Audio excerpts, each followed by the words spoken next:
Hi అండి. నమస్తే. Welcome back my channel. పిల్లలు ఎంతో ఇష్టంగా తినే గులాబీ పువ్వులని అస్సలు నూనె పీల్చుకోకుండా పక్కా కొలతలతో ఎలా చేసుకోవాలో ఈ వీడియోలో చూడండి. చాలా టేస్టీగా ఉంటాయి. చాలా ఈజీగా కూడా ప్రిపేర్ చేసుకోవచ్చు. నీళ్ళు కలుపుకోవడానికి బౌల్ తీసుకొని దానిపైన జల్లెడని పెట్టుకొని అందులో 1 కప్పు మైదా, అదే కప్పుతో 1/2 కప్పు బియ్యం పిండిని కూడా తీసుకోవాలి. బియ్యం పిండి 1/2 కప్ సరిపోతుందండి. మరీ ఎక్కువ వేసుకుంటే గట్టిగా వస్తాయి. ఏ కప్పుతో అయితే బియ్యం పిండి మైదా తీసుకున్నామో అదే కప్పుతో అరకప్పు పంచదారను కూడా తీసుకోవాలి. ఎక్కువ తినే వాళ్ళైతే మరొక టేబుల్ స్పూన్ వరకు యాడ్ చేసుకోండి. వీటన్నిటిని బాగా కలుపుకున్న తర్వాత ముందుగా ఇందులో 1 కప్పు వరకు నీళ్ళని పోసుకొని కలుపుకోవాలి.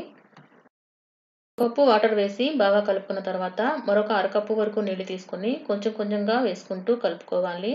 ఈ అరకప్పు నీళ్ళని ఒకసారి వేసుకోవద్దండి. అరకప్పు నీళ్లు పట్టవు. ఇలా ఉండలు లేకుండా బాగా కలుపుకోవాలి.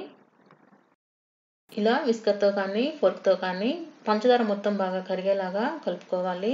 నేను తీసుకున్న అరకప్పు నీళ్ళలో 1 టేబుల్ స్పూన్ నీళ్ళు మాత్రం మిగిలాయండి.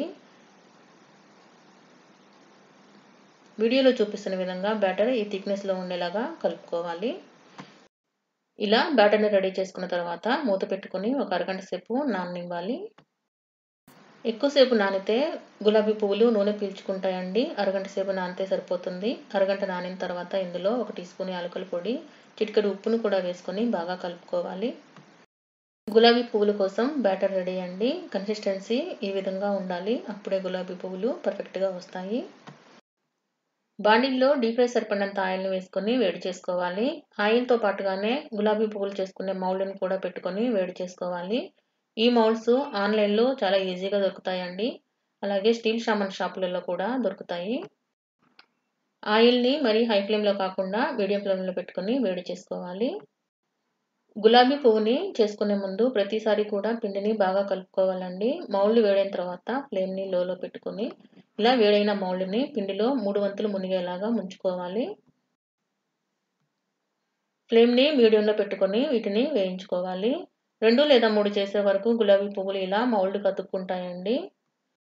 అప్పుడు చాక్తో కానీ ఫోర్క్తో కానీ ఇలా చివర్లు తీస్తే ఈజీగా వచ్చేస్తాయి. గులాబీ పువ్వుని ఇలా నూనెలోకి వేసుకోగానే మౌల్డ్ని నూనెలో పెట్టుకొని వేడి చేసుకోవాలండి. గులాబీ పువ్వుని మీడియం ఫ్లేమ్ మీద 2 వైపులా లైట్ గోల్డెన్ కలర్ వచ్చే వరకు ఫ్రై చేసుకోవాలి. కలర్ లైట్గా ఉన్నప్పుడే తీసుకోవాలండి. ఆరిపోయిన తర్వాత మరి కొంచెం కలర్ వస్తాయి. అలాగే ఈ గులాబీ పువ్వులు నూనె నుండి తీసేటప్పుడు కొంచెం మెత్తగానే ఉంటాయండి. ఆరిపోయిన తర్వాత క్రిస్పీగా అవుతాయి.